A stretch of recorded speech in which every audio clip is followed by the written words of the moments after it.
Investing in India के ऊपर क्या आउटलुक है आने वाले 10 सालों के लिए? कौन से फैक्टर्स है जो पॉजिटिवली इंपैक्ट कर सकते हैं? कौन सी दिक्कतें जो हमारे सामने आ सकती है? उसी के साथ साथ चाइना का इंपैक्ट क्या हो सकता है इंडिया में? इंटरेस्ट रेट का क्या इंपैक्ट हो सकता है इंडिया में? क्या मार्केट में कोई करेक्शन आ सकता है? एफआईआईज और डीआईएस का फ्लो मेंटेन होगा या नहीं होगा? जितनी भी यूनिकॉर्न की लिस्टिंग हो रही है उसकी वजह से क्या इक्विटी शेयर मार्केट पे इंपैक्ट आ सकता है? मीनिंगफुल करेक्शन जिसकी हर कोई बात कर रहा है, क्या वो आ सकता है? आ सकता है तो कितना हो सकता है? क्या फैक्टर्स हो सकते हैं? और भी बहुत सारे इंटरेस्टिंग क्वेश्चन आपको मिलने वाले हैं आज के इस कंप्लीट डिस्कशन में।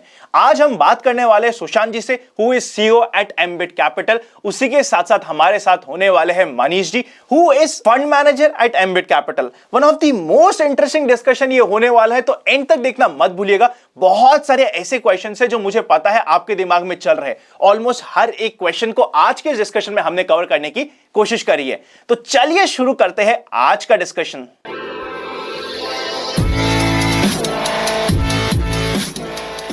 सबसे पहले Sushant sir and Manish sir, आपका वेलकम है इन्वेस्ट आज फॉर कल की फैमिली में सर। Thank you. सबसे पहला क्वेश्चन मैं पूछूंगा सर, सुशांत सर मैं आपसे स्टार्ट करने की कोशिश करूंगा। लास्ट फ्यू इयर्स में हमने देखा है कि इंडियन इकोनॉमी के लिए बहुत ज्यादा डिस्टर्बेंस भी रहे, एट द सेम टाइम हमने बाउंस बैक भी आते हुए देखा है। नेक्स्ट 10 इयर्स में, प्रोबेबली नेक्स्ट 1 to 2 डेकेड्स में आपका क्या आउटलुक है इंडियन इकोनॉमी के related? So thanks Anand ji for inviting us, I think first of all, and it's a beautiful question. Last 5 years have been much more challenging, I think, right? In the past decade, I think 2010 to 15 the economy was gradually progressing, but since demonetization something or other has hit our economy. पहले demonetization आया, फिर GST roll out हुआ, which created some clutter. Then the NBFC crisis came, right, where both on the housing side as well as on the banking side, there were so many things which came out. Some of them were because of, I think, government's focus on structural reforms, and some of them were probably not so focused reforms in the past, right? The results of which came out in the IL&FS crisis and the things like that, right? And then we had COVID. I think the worst of them. What it did, I think, for the Indian economy was especially on the unorganized side. कि एक करके, I think, unorganized was finding it difficult to work in this environment, which was to be pushed from the government side to be more and more organized, where everybody pays the right taxes, where everybody complies with all the labor laws, which means minimum wages is being spent and given to all the laborers, right? And so many other things. So इसकी वजह से जो एक price arbitrage है unorganised sector के पास between formal and informal, वो कहीं पे एकदम लॉस्ट हो गया है. And which is what I think if you witness after Covid probably just shut down all the businesses which whatever was left amongst them. तो Covid के बाद में if you see last 1.5 years, the economy has shrunk probably by a single digit percent, right, in the first year, and then it has started recovering from that, and this year probably will be past the pre-COVID levels again. And the GST collections are I think indicating quite a lot of good recovery, but that is more on the organized side. If you go in the hinterlands of the country, हमारे यहाँ पे अभी भी I think काफी तबाही है, right? And but that tabai is more on the unorganized side. So formal side पे काफी formalization हो गया है, and which is what is helping GST and everything else, and everything looks good, and that's why the corporate India is able to deliver very good results, and which is why stock markets also have rallied up nicely, realizing that. From here on, I would say that India जैसी country में जहां पे कोई social system है नहीं, social security है नहीं, right, like developed markets where you can get an unemployment allowance और where you can get lots of government support for free food etcetera, right. यहाँ पे हर आदमी को अपना काम करना पड़ता है अगर उसको पेट भरना है अपना और अपनी फैमिली का. सो now in the revised context, with the help of technology and efficiency, I think it's easier to do business. The capital availability is much more as in the past, so that should all lead to the formal side of the economy just, I think, going great guns in the next 2 to 3 years. And एक बार ये formal setup पूरा हो गया country का, उसके बाद I think given where our per capita income is, right, and as it grows from the formal side, the consumption will just start massively. और फिर हमारी इकोनॉमी on its own चलने लगेगी. Right, there have been many things like the government's divestment plant, and not just about LIC or HPCL, VPCL types. Right, it's also about, I think, whatever assets are there on government side, on the infrastructure side, right, where they have laid out a large, big mega plan where global money is coming. हो ये रहा है कि India में इतनी opportunity है कि पूरे दुनिया से पैसा आ रहा है, राइट. सो जब पैसा आएगा और लोगों को काम करना है फॉर्मल साइड पे, and then if people start consuming, if you combine all these three together, the next 10 years looks amazing for a country like India. Similar thing happened in China, right? If you look at the beginning of this century, where China was or where they are now, right, there has been massive change. They also created their base between 70s and 2000, I would say, and then the 2000 to 2020 was China's golden period. I would say India's golden period has not yet started. I think we are just seeing the initial signs of it. हमारा golden period मेरे हिसाब से 2025 के बाद चालू होगा, जब तक हमारा पूरा formalized setup हो जाएगा.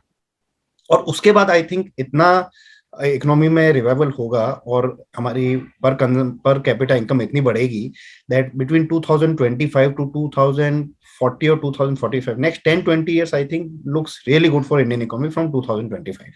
सुशांत सर, मैं पर्सनली भी सेम फील्ड में हूं कि we are also very bullish on India. But जब भी हम ये बुलिशनेस की बात करते हैं ना, कुछ क्वेश्चन हमारे सामने व्यूअर्स की तरफ से हमेशा आते हैं. जैसे कि जीडीपी अनइवन रही है. अभी हमने हमेशा ग्रोथ की बात करी है, हमने हमेशा बात करी है कि हमारी जितनी भी कंपनीज है उनकी ग्रोथ होगी, उनकी इनकम बढ़ेगी, पर वो बढ़ते हुए हमने नहीं देखा है, तो एक क्वेश्चन मार्क आता है. उसी के साथ साथ कई बार एक क्वेश्चन ये आता है कि जैसे गवर्नमेंट ने कहा कि वो डिसेंट्रलाइज करेंगे, वो कुछ सेल आउट करेंगे. ये प्लान्स पहले भी थे, बट उसमें एग्जीक्यूशन में हमने देखा है कि पहले भी कई बार हमने दिक्कतें देखी है.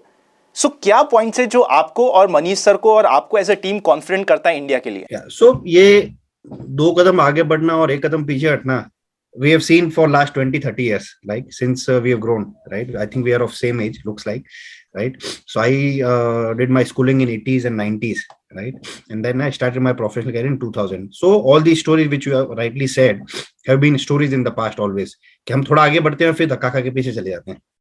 एक जीडीपी ग्रोथ 8-9% तक पहुंचती है और फिर वापस नीचे आ जाती है, राइट. सो कुछ ना कुछ हिट होता रहता है. Now again what will happen in future, nobody knows, right? But जिस हिसाब से आई थिंक चाइना ने प्रगति की है, मेरे को लगता है इंडिया का भी चांस है, and stars have aligned. And more importantly, हमेशा if you look at, I think the biggest disappointment why I think we couldn't grow in at a same pace for a long time was because of political instability, changing government regulations, and I would say 2015 के पहले वाला India और 2015 के बाद वाला India काफी different है in independent India. Why I would say it is because 2015 के पहले power, not necessarily political power, corporate power, everything was always limited to a few groups. अभी हमारा देश बदल रहा है. अभी now access to capital, right, change of regulations, abhi I think not just government but even courts have become much more strict for execution. So people are answerable not just to the parliament or the state assemblies but also to courts nowadays, the governments, right? So ye काफी I think बदलाव आया है, and I would say social media has just, I think, आग में घी फेंकने जैसा हो गया है, right? That now everybody is answerable. If you ask a local MLA or a local MP, right, वो कुछ भी गलत करेंगे तो न्यूज़पेपर में तो पहले आता था, वो दब जाता था, right? Because there were only 1 or 2 newspaper in every city, right? But now आप कुछ भी बोलो, कोई भी प्लेटफॉर्म पे आ जाएगा, और एक प्लेटफॉर्म पे आ गया उसके बाद व्हाट्सएप यूनिवर्सिटी पे है, वो सब चला जाता है, राइट? सो अकाउंटेबिलिटी काफी बढ़ गई है after social media has come into full place, and this trend shall continue. Because एक बार इंडिपेंडेंस की आदत लग जाती है, देन आप वापस गुलाम नहीं बन सकते, राइट? आई वुड से 2015 के पहले सत्ता एकदम केंद्रित थी कुछ ग्रुप्स में, वो अब आके सबके, आई वुड से डेमोक्रेटाइजेशन, रियल डेमोक्रेसी अब आई है इंडिया में. And this, I think, is giving opportunity to so many people to start their businesses. This is giving opportunity to people to take more risk. Risk लेने के लिए पैसा चाहिए होता है, वो पैसा पहले मिलता नहीं था, और अब बैंक से लोन भी अगर लेते थे तो बैंक आपकी पर्सनल गारंटी और इतना सब गारंटी का सिस्टम रहता था कि it becomes very difficult for a person to take risk. They always used to take calculated risk. अभी आप रिस्क लेंगे तभी आप जीतेंगे, राइट? बिना रिस्क लिए आप ज्यादा नहीं जीत पाएंगे. अगर एक का 100 करना है तो रिस्क लेना पड़ेगा बिजनेस में. And which is what if you look around all these startups, हमको लगते हैं ये यूनिकॉर्न बन गया, वो यूनिकॉर्न बन गया, but behind every unicorn there are 1000 failures also. So the real story is about those 1000 companies which have failed and not about that one unicorn. Right? At least now so many people are trying. और जब try करेंगे तभी success मिलेगा. And I think as people continue to try, because now capital is readily available, now more and more data is available, people will be able to try more, and ज्यादा try करेंगे तो कहीं ना कहीं success मिल ही जाएगी. So that I would say the main thing. Very true sir. एक बार हमें risk तो लेनी पड़ेगी, और अभी हमने वैसे भी हर्षद मेहता की सीरीज में ये तो सबने सीख ही लिया कि रिस्क है तो इश्क है. और इसी में ना मनीष सर, आप हमेशा $10 ट्रिलियन इकोनॉमी की बात करते हो, या इंडियन इकोनॉमी पे मैंने आपको कई बार बात करते हुए सुना है, आपको कई बार डिस्कशंस में सुना है. अभी तक बहुत कम इकोनॉमीज है जो 10 ट्रिलियन तक एक्चुअली पहुंच पाई है, या उस फिगर के आसपास भी जा पाई है. इंडिया क्या वो कर सकती है? अगर कर सकती है तो क्या फैक्टर्स है जो मेन रोल प्ले करेंगे? तो सवाल अगर का नहीं है, सवाल ये कब. It's not a question of if, it's a question of when. आप अगर ये देखें तो हम चौथे नंबर पे हैं आज के दिन पायदान में, 5वें नंबर पे हैं पायदान में दुनिया की सबसे बड़े देशों में. सो USA नंबर 1 पे आता है, चाइना नंबर 2 पे आता है, जापान नंबर 3 पे आता है, और जर्मनी नंबर 4 पे आता है. और जर्मनी की साइज़ करीब 3.6 से 3.7 ट्रिलियन डॉलर्स है, और हम 3 ट्रिलियन डॉलर्स पे हैं. सो अब सवाल ये उठता है कि आपने सुशांत से भी पहले सवाल पूछा था, और कि क्या कॉन्फिडेंस आता है और क्यों कॉन्फिडेंस आता है कि इंडिया वो जर्नी कर लेगा, या क्या फैक्टर्स हैं, जैसे आपने पूछा कि वो जर्नी में हम स्मूथ रहेंगे और सक्सेसफुल रहेंगे.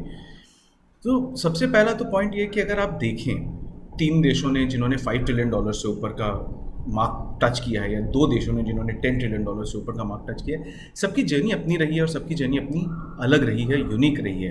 कोई यूनिफॉर्मिटी नहीं है कहीं पे भी किसी की. अगर आप जापान की बात करें तो सेकेंड वर्ल्ड वॉर के बाद जो एक्सपोनेंशियल ग्रोथ इकोनॉमी में आनी शुरू हुई वो कुछ 30-35 सालों तक रही, और उसके बाद जापान की पॉपुलेशन एज होने लगी, इकोनॉमी कंसिडरेबली स्टैग्नेंट हो गई, and it has been a flat line since then. आप चाइना की बात करें तो काफ़ी टाइम तक स्ट्रगल करते रहे, और फिर जब ग्रोथ आई तो वो ऐसा ग्रेडियंट है कर्व का, ऐसा स्लोप है कर्व का कि नोबडी कैन रेप्लिकेट दैट, और अब उतनी ही स्पीड से वो स्लो डाउन हो रही है, राइट. सो उनकी अपनी जर्नी रही है. यूएस शायद सबसे स्टेडी नेशन रहा है, 6-7% per capita GDP growth rate हर साल आती रही है, मगर हर 5 साल में 7 साल में कुछ एक ऐसा बड़ा इवेंट आता है जो 1-2 साल के लिए ग्रोथ को रोक लेता है, और फिर उसके बाद वो जर्नी वापस रीसेट होती है, फिर शुरू होती है. सो सबकी अपनी अलग एक जर्नी होती है, और जैसा सुशांत ने कहा वैसा मैं एग्री करता हूँ कि पिछले 20 साल में अगर आप देखें तो कई बार ऐसा हुआ है जब वो जर्नी को रीसेट करने का प्रोसेस बड़ा ज़रूरी होता है. अर्ली 2000s में वाजपेयी जी आए, उन्होंने इंफ्रास्ट्रक्चर पे जोर दिया, north south east west golden quadrilateral, which propelled the economy to growth from 2005-06 right up till 2015. 2015 onwards we have been focusing more on structural reforms. या GST लेके आना है, फॉर्मलाइजेशन करना है इकोनॉमी में, और उनमें टाइम लगता है, और रीसेट का प्रोसेस थोड़ा हमेशा पेनफुल होता है. सो just because the journey has been a little roller coaster kind of in the last 20 years, इसका मतलब ये नहीं होता है कि आगे स्मूथ नहीं होगी. सो मेरा ये मानना है कि अगर जीडीपी 8% से ग्रो करे और आप 4 से 5% का इन्फ्लेशन उसके ऊपर जोड़ो, सो नॉमिनल जीडीपी ग्रोथ रेट अगर 12 से 13% आए, जो कि बहुत पॉसिबल है क्योंकि पिछले कई एक्सटेंडेड पीरियड में हमने उससे ज़्यादा ग्रोथ देखी है, राइट. सो अगर आप 2015 से 2017-18, 2005 से 2017-18 तक का पीरियड देखें, राइट, सो 5 ईयर रोलिंग बेसिस पे हमने 13 से 15%, 10 साल रोलिंग बेसिस पे हमने 14 से 15% ग्रोथ बहुत सारे पीरियड्स में करी है, for long periods of time. So it can happen again in the future as well. और अगर वो होता है तो करीब 12 से 13 साल में, ना एक साल ऊपर या एक साल नीचे हो सकता है, हम $10 ट्रिलियन की तरफ पहुंच सकते हैं. It is not a dream, it's not a pipe dream.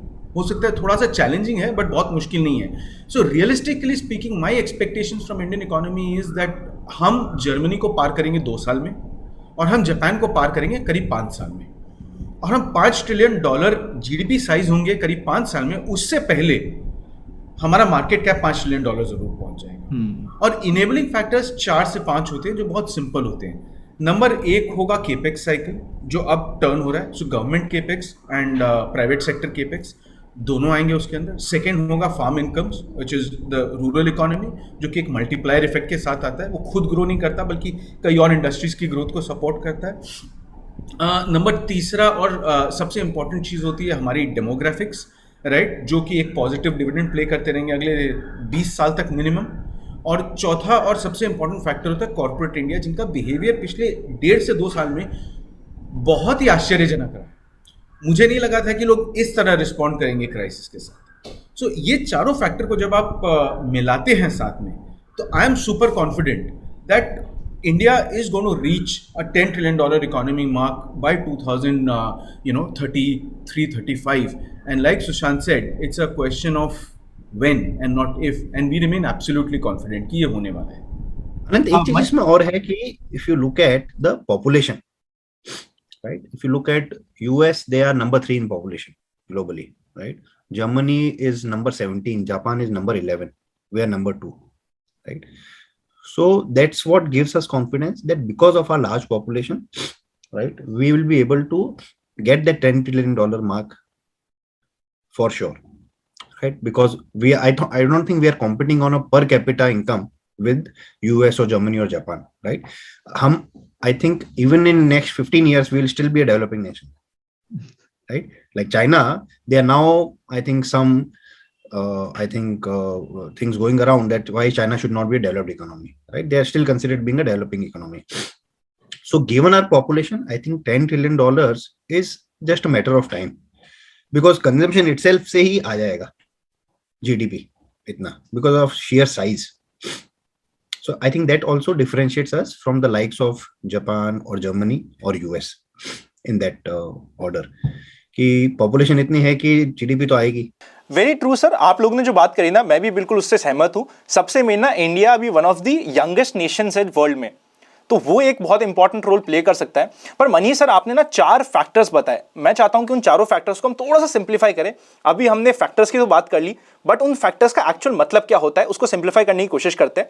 Let us start with corporate capex and government capex. सबसे पहले इसका एक्चुअल मतलब क्या होता है और इसका इंपैक्ट क्या आएगा? जब हम केपेक्स की बात करते हैं और ये क्यों ज़रूरी होता है, प्राइवेट केपेक्स का मतलब होता है कि कंपनीज नई कैपेसिटीज सेटअप कर रही हैं या एग्जिस्टिंग कैपेसिटीज़ को बढ़ा रही हैं। इससे 2 फ़ायदे होते हैं। एक तो ओवरऑल जीडीपी को काफ़ी पुश मिलता है, बिकॉज आपने कैपिटल एक्सपेंडिचर किया है, आप कैपिटल गुड्स को या तो इंपोर्ट कर रहे हो, नई कैपेसिटीज़ यहाँ पे सेट कर रहे हो, एम्प्लॉयमेंट जनरेशन होता है, उसका मल्टीप्लायर इफेक्ट होता है। बट मोर इम्पॉर्टेंटली एक कंपनी की तरफ से सिग्नल जाता है मार्केट को about the confidence that they have in the future growth, right. Demand के ऊपर उनका जो कॉन्फिडेंस है from the next 3, 5, 10 years perspective, उससे बड़ा सहारा मिलता है। और दूसरा होता है गवर्नमेंट केपेक्स, जो टिपिकली होता है इंफ्रास्ट्रक्चर की साइड, रूरल की साइड, एग्रीकल्चर की साइड, राइट। और उससे भी इकोनॉमी को काफ़ी पुश मिलती है, क्रेडिट ग्रोथ बढ़ता है, बैंकिंग सेक्टर में एम्प्लॉयमेंट मिलती है, और ये बड़ा ज़रूरी होता है to sustain a growth at a certain level, right? And to continue to push the growth at a certain level, because जैसा कि मैंने पहले बोला, मल्टीप्लायर इफेक्ट किसका आता है, एम्प्लॉयमेंट जनरेशन होता है, उससे डिमांड कंजम्पशन और बढ़ती है, so it becomes like a virtuous cycle, right. And that is why what हम जो देख रहे हैं आज के दिन में वो ये है कि फिस्कल डेफिसिट के ऊपर हमारी सिचुएशन इतनी अच्छी है। गवर्नमेंट केपेक्स की अगर मैं बात करूं तो रेवेन्यू जो जनरेशन हुआ है इनडायरेक्ट टैक्सेस, इनडायरेक्ट टैक्सेस से हम बजट के टारगेट से इतना ऊपर चले कि even if we miss disinvestment targets by a very wide margin, फिर भी you are going to over achieve your fiscal deficit target. So government capex अभी जहां है वहां रुकेगा नहीं, बल्कि यहाँ से और एक्सेलरेट होने वाला है। और प्राइवेट कैपेसिटीज अगर आप देखो, जो सुशांत ने बोला फॉर्मलाइजेशन इन द इकोनॉमी हुआ है पिछले 4 से 5 क्वार्टर में, what we have seen is capacity utilisations have moved at a very dramatic pace. जो 65-66% होता था 4 क्वार्टर पहले, आज 70% को पार कर गया।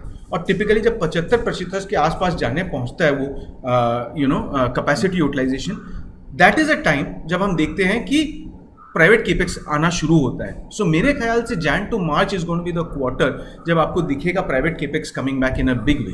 और वो क्रेडिट ग्रोथ के नंबर में भी अब थोड़ा थोड़ा दिखने लग गया है। जो 5-5.5% पे काफ़ी टाइम तक स्टैग्नेंट था क्रेडिट ग्रोथ, वो पिछले से पिछले फोर्टनाइट में वेंट टू 6.5-6.7% लेवल्स, और पिछले फोर्टनाइट में it has gone to 7.1% levels. पहली बार इस साल में credit growth has breached that levels, right?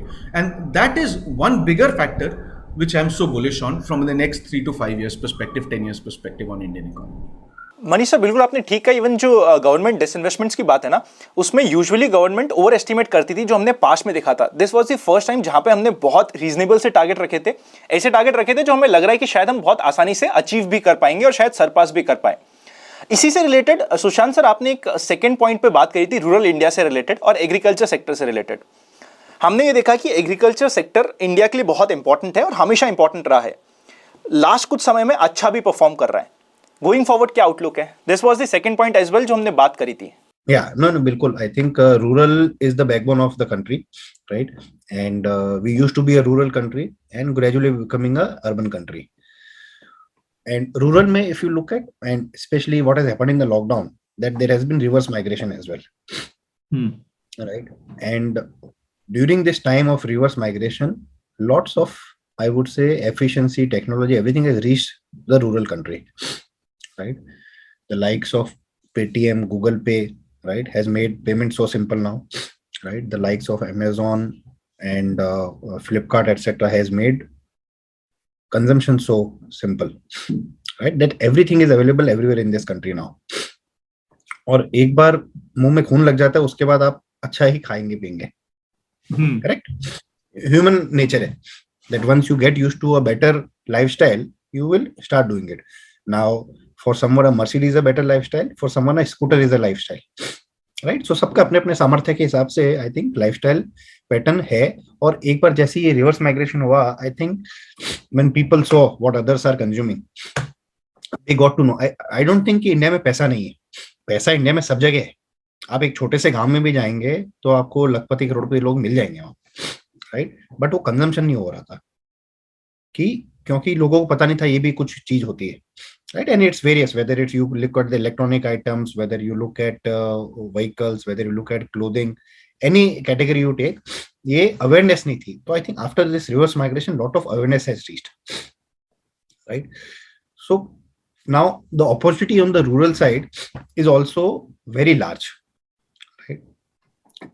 I think lots of people have moved back to their native places saying that हम लोग अभी business करेंगे यहाँ पे कुछ, right? Now whether it's to getting into agriculture itself or using the fruits to dry them out and then export them, काफी नई चीजें हो रही हैं। And government का focus हमेशा से, I think whether last 60-70 years कभी भी आप देख लेंगे, government का focus always has been to spend in rural side. Now वो हमेशा I think पहले waste हो जाता था। Now because of the awareness, because of social media and because of people going back to the roots, that money is getting used in a much better manner, right? जो भी government schemes है वो पहले किसी को हवा ही नहीं होती थी और सब आई थिंक करप्शन की वजह से जो भी पैसा होता था वो कुछ चंद लोगों में बढ़ जाता था। Now awareness has made it possible for everybody to use that money which government spends. और जिस हिसाब से टैक्स कलेक्शंस हो रहे हैं, I think government spend will continue to increase on the rural side as well, and whether it's infrastructure side, right? अभी आप देखिए यूपी में जो एक्सप्रेसवे बने हैं इतने सारे, right? That has made travel so less painful and so timely, correct? अभी तो I think and see ultimately if you look at rural India, जहां पे south was always I think prospers in terms of even the rural side, it was mostly the North India which was less prosperous, and especially I think states like UP, Bihar, Madhya Pradesh, यहाँ पे and Rajasthan, these are the 4-5 states. ये जो belt है हमारा, जो cow belt बोलते हैं, यहाँ पे I think rural was not that I think great in terms of social upliftment. Now, and this was the migration center of the country. यहाँ से लोग जाते थे अर्बन इंडिया में everywhere, whether it's West India, whether it's South India, और यहाँ से काफी लोग वापस नीचे आए हैं। So that gives us an indication कि रूरल इंडिया अब यहाँ से बहुत चमकेगा। और रूरल में जगह ज्यादा है, लोग कम थे, धीमे धीमे डेंसिटी ऑफ पॉपुलेशन कम हो रही थी, अर्बन में बढ़ रही थी। So now I would say there is lot of opportunity in the rural India. I come from a city called Jodhpur, right? And yes, it has developed so much in last 20 years, I just can not believe, right? पहले जोधपुर में गिनती के 5 उद्योगपति होते थे जिनके पास पैसा था, और गिनती के I would say job opportunities होती थी, right? And which is what led to youth like us to move to cities like Bombay, right? Aaj, when I go to Jodhpur, I think I can migrate back because there are so many opportunities. There are so many things to do. Not necessarily like things like Bombay, but apna ghar hota hai, right? And which is what I think is happening in this country. That now that opportunities are available everywhere, people are wanting to do more things. And as I earlier said, that risk lena, I think logo ko mil raha hai abhi because of capital availability.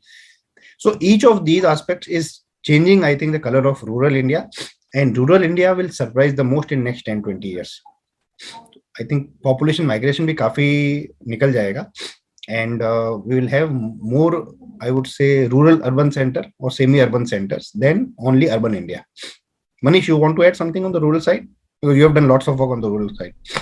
नहीं, आपने जो बोला मैं उससे काफ़ी हद तक सहमत हूँ सुशांत, बट इसमें जस्ट एक और फैक्टर आएगा, और वो ये है कि rural India is not dependent on agriculture, just agriculture anymore as a source of income. आप अगर 2 दशक पहले देखें तो करीब 60-65% पूरा जो इनकम मिक्स होता था रूरल का, वो एग्रीकल्चर से आता था, right? So we were over dependent on agriculture. पिछले 2 दशक में आप नरेगा बोलिए, आप इंफ्रास्ट्रक्चर बोलिए, सेल्फ एम्प्लॉयमेंट की बात कीजिए, कुछ एक चीज़ें जो सुशांत ने भी कही, उनकी वजह से इनकम मिक्स में भी काफ़ी फ़र्क आया है, राइट? सो आज के दिन सिर्फ 35 से 36% इनकम ओवरऑल रूरल की एग्रीकल्चर से आती है। सो डिपेंडेंस ऑन एग्रीकल्चर काफ़ी कम हुआ है, और उसके बनस्पत 2 चीज़ें और हुई हैं। वो ये है कि एक, फार्म लेबर इनकम्स 3 से 3.5 गुना बढ़ गई है पिछले 10 साल में, राइट? और दूसरी चीज़ ये हुई है कि गवर्नमेंट ने भी आज के दिन ये रियलाइज़ किया है कि अगर हमें अगले 5 साल में फार्म इनकम्स को डबल करना है, तो वो सिर्फ प्रोडक्टिविटी की तरफ से नहीं आएगा, उनको भी कुछ एफर्ट्स डालने पड़ेंगे। जो एक साइलेंट रिफॉर्म की हम बात करते हैं वो है डुअल एमएसपी पॉलिसी, राइट? कि पैडी और वीट का जो एमएसपी होता है वो काफ़ी कम रेट पे इंक्रीज होता है, बट ज्वार बाजरा जो वैल्यू एडेड क्रॉप्स होते हैं उनका एमएसपी काफ़ी तेज़ी से बढ़ रहा है। और उसकी वजह से आप अगर देखें तो agriculture as an part of economy has grown only at around 3 से 5% in the last 3 to 5 years, but farm incomes actually 9 से 11% के आसपास हर साल बढ़ रही है। सो उसकी वजह से भी काफ़ी अफ्लुएंस आ रहा है। एंड मेरे को जो लगता है वो आज के दिन ये है कि $550 पर कैपिटा जीडीपी है रूरल इंडिया का, एज कम्पेयर टू $1600 जो पूरे पैन इंडिया बेसिस पे है। And that is also at a threshold level for a hockey stick curve, not only from a income perspective but even from a consumption perspective. Interesting, very interesting point. Manish, इसमें ना आपका जो third point था वो मुझे थोड़ा सा different लग रहा है और बहुत इंटरेस्टिंग लग रहा है, दैट इज डेमोग्राफिक्स। डेमोग्राफिक्स सबसे पहले होता क्या है, उसका क्या रोल होता है, वो कैसे एडवांटेजेस हो सकता है, इसके क्या एडवांटेजेस के पॉइंट हमने कई बार डिस्कशन में सुने भी है, नेगेटिव्स क्या हो सकते हैं उसको भी डिस्कस करिएगा ना। बिल्कुल। सो डेमोग्राफिक्स का बेसिकली मतलब होता है कि हमारी population, composition of the population, age, किस तरह के लोग हैं, सेक्स रेशियो क्या है। सो उनको जब सब मिलाते हैं इसका एक बहुत बड़ा इम्पैक्ट आता है आपकी इकोनॉमी पे और इकोनॉमी की ग्रोथ पे। और उसके 2 सबसे अच्छे एग्जांपल्स हैं इंडिया और China, sorry Japan, right? India की एवरेज उम्र आज के दिन करीब 26-26.5 साल है। सो जैसा कि आपने पहले कहा था आनंद, हम दुनिया के सबसे यंगेस्ट नेशंस में से हैं amongst the major developing and developed nations. And Japan on the other hand दुनिया का सबसे बूढ़ा देश है। सो एवरेज पॉपुलेशन एज ही करीब 50 के आसपास है वहाँ पे, राइट? सो वो दिखता है कि पिछले 10 सालों में या 20 सालों में जापान की इकोनॉमी कैसे स्टैग्नेट हो गई है। वहाँ आप इंटरेस्ट रेट देखें, जीडीपी ग्रोथ रेट देखें, क्रेडिट ग्रोथ रेट देखें, सो सब कुछ एक लेवल पे आके स्टैग्नेट सा होने लग गया, बिकॉज नए लोग नहीं आ रहे, यूथ नहीं आ रहा है, एंथुजियाज्म नहीं आ रहा है। सो इकोनॉमी में इनोवेशन नहीं हो रहा है, डाइवर्सिफिकेशन नहीं हो रहा है, सब कुछ स्टैग्नेट सा होके रह गया। बट हम आज के दिन 26 साल हमारी एवरेज एज है, बट पॉपुलेशन आज भी ग्रोइंग है 1 से 1.5%। और पॉपुलेशन में ग्रोथ एक बहुत इंपॉर्टेंट फैक्टर होता है सस्टेन करने को ग्रोथ को, जो कि आज चाइना फेस कर रहा है, right? Because of the 1 child policy जो उन्होंने काफ़ी साल तक चलाई। आज के दिन the population started ageing very dramatically, because which is also one bigger factor जिसकी वजह से उनकी इकोनॉमिक ग्रोथ काफ़ी पुल बैक हो गई है, स्लो हो गई है। सो उन्होंने 1 को 2 किया, 2 को 3 चाइल्ड पॉलिसी कर दिया। They are making all efforts to make the population grow. So हमारी पॉपुलेशन ग्रोथ की वजह से हम हर साल यंग होते जा रहे हैं, राइट? सो यूथ आ रहा है, करीब 65% लोग आज के दिन 15 से 60 साल की उम्र के बीच में पड़ते हैं, जो कि प्राइम एज होता है वर्क फोर्स के लिए, right? So skilled labour availability is also low in our country. करीब 50% इज फिल्ड, 50% की आज भी कमी है स्किल्ड लेबर की अक्रॉस इंडस्ट्रीज. सो पॉपुलेशन है, डिमांड है, आप इन दोनों को मैच कीजिए और उसके बाद इसमें प्राथमिक शिक्षा डालिए उच्च स्तर की, तो फिर आप देखिए कि अगले 10 साल में इकोनॉमी कहाँ जाती है और कैसे जाती है. अच्छा, दूसरी चीज ये भी होती है कि जैसे और लोग आते हैं 20-25 साल की उम्र में, वो काम करना शुरू करते हैं, इनकम जनरेशन होता है, एक स्पाइरलिंग इफेक्ट भी आता है कंजम्पशन की तरफ. सो हमने जो कंजम्पशन की बात कही, शायद पैटर्न थोड़ा चेंज होगा. जैसे सुशांत ने कहा था कि हम आज तक स्टेपल कंजम्पशन ज़्यादा कर रहे थे, साबुन, तेल, शैम्पू. आज शायद डिस्क्रिशनरी कंजम्पशन की तरफ ज़्यादा बढ़ेंगे, बिकॉज लाइफस्टाइल एस्पिरेशन होती है, गाड़ियाँ, ज्वेलरी वगैरह वगैरह, टेलीविजन, फ्रिज वगैरह. But consumption as a story in India will remain relevant for the next 20 years also, because of the youth of the population, the fact that population is growing younger, and this will remain an advantage to us for the next 20 years before it starts becoming a disadvantage when the population growth slows down and the population starts aging. Very interesting, specially जो आपने Japan से और India का जो comparison बताया, और more than that उनका कैसे कर्व चेंज हुआ, I think that was a very interesting part. Finally बात आती है हमारे फोर्थ और लास्ट पॉइंट की, जो इंडिया के लिए हमें मेन डिस्कशन करना है, that is unicorns. Of lately हमने बहुत सारे यूनिकॉर्न्स को लिस्टेड होते हुए भी देखा है, कुछ ने बहुत अच्छे रिटर्न्स दिए. ऑफ लेटली अभी जो रिसेंटली आया पेटीएम, उसमें थोड़ा बहुत इन्वेस्टर्स को सेटबैक हो गया. Keeping that apart, unicorns India में क्या पार्ट रोल प्ले कर सकते हैं, और आप यूनिकॉर्न्स का रोल क्या देखते हो इस कंप्लीट इंडिया की as a concept, as a theory? So unicorn से 2-3 फायदे होंगे. सी, एक तो जब टेक्नोलॉजिकल इनोवेशन आता है इकोनॉमी में, सबसे पहला जो फर्स्ट लेवल इमीडिएट एडवांटेज आपको दिखता है वो होता है कॉस्ट साइड पे. सप्लाई चेन में काफ़ी भयानक बदलाव आता है, और बहुत आश्चर्यजनक और बहुत ग्रेट स्पीड से बदलाव आता है, और जो कि हमको आज दिख रहा है. अगर आप देखो FMCG एज अ सेक्टर में 5 साल में ऑलरेडी होना शुरू हो गया, अगले 5 से 10 सालों में डिस्ट्रीब्यूटर, CNF एजेंट, होलसेलर का रोल जो है वो रिडंडेंट हो जाएगा बिकॉज ऑफ टेक्नोलॉजी. जो आज हम मार्केट प्लेस देखते हैं which is B2C market place, it will become a B2B marketplace also. More and more companies will have apps, और वो ऐप आप लेके जाओगे 10 मिलियन 12 मिलियन रिटेलर्स के पास डायरेक्टली, और आप उनको बोलोगे कि यार ऑर्डर प्लेस करना है डायरेक्टली इस ऐप से करो, यहाँ हमारे बैंक अकाउंट लिंक से आप पेमेंट भी यहीं से करो, आपको सारे ऑफर भी यहीं से मिल जाएंगे, किसी डिस्ट्रीब्यूटर की ज़रूरत ही नहीं है, माल मैं आपको डायरेक्टली फैक्ट्री गेट से पहुँचाऊँगा, और वो आपको कॉस्ट में दिखता है. सेकेंड लेवल आता है सप्लाई चेन के अंदर, जहाँ पे ऑटोमेशन आता है, जहाँ रोबोटिक्स आता है, जहाँ आर्टिफिशियल इंटेलिजेंस का रोल आता है, जहाँ इंफॉर्मेशन गैदरिंग एंड एनालिटिक्स का रोल आता है, जहाँ आज ऐसा हो जाता है कि एक HUL जैसी कंपनी 50,000 स्क्वायर फीट का वेयर हाउस चला सकती है सिर्फ एक आदमी के भरोसे, run by robots which run on artificial intelligence.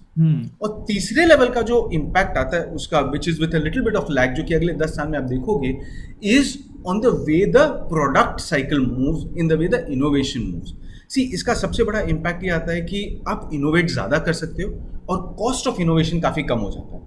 आपका cost of advertising on a digital media versus regular conservative mediums like print और टेलीविजन इज ऑलमोस्ट 1/10. एंगेजमेंट काफ़ी ज़्यादा लंबा होता है और फीडबैक इंस्टेंटेनियस आता है, आपको सर्वे करने की ज़रूरत नहीं पड़ती फीडबैक के लिए.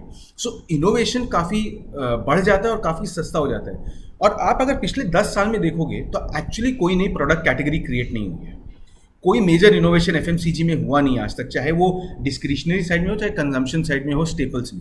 अगले 10 साल में आपको because of this whole techno space which is emerging in this way, आपको वो भी आते हुए दिखेगा. So the whole economy, the face of consumption in India is going to change in a very major fashion because of the way unicorns are coming in. Absolutely interesting point and absolutely right. So ये अभी तक हम कर चुके हैं हमारा first part of discussion, जिसमें हमने मेनली फोकस किया था इंडिया के ऊपर, इंडिया की ग्रोथ स्टोरी के ऊपर. यूजुअली क्या होता है, जब हम जिस देश में रहते हैं हमें लगता है कि यार यहीं पे सब खराबी है, जो भी अच्छा है वो US में, जो भी अच्छा है वो UK में है, और हमें लगता है कि हम में ही कुछ खराबी होती है. इस कंप्लीट डिस्कशन के बाद आई एम वेरी श्योर सबको कुछ ऐसे पॉइंट्स मिलेंगे जो हमें थॉट प्रोसेस को थोड़ा सा चेंज करने में हेल्प करेंगे, जो हमें इस पॉइंट पे हेल्प करेंगे कि इंडिया की क्या ग्रोथ स्टोरी हो सकती है आने वाले 10 सालों में.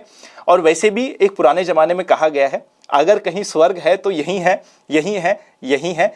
और पुराणों की बातें हमें लगती है कि वो थोड़ी सी मचकानी थी, बट वो एक्चुअली जेन्युइन हमें होती हुई दिख सकती है आने वाले समय में.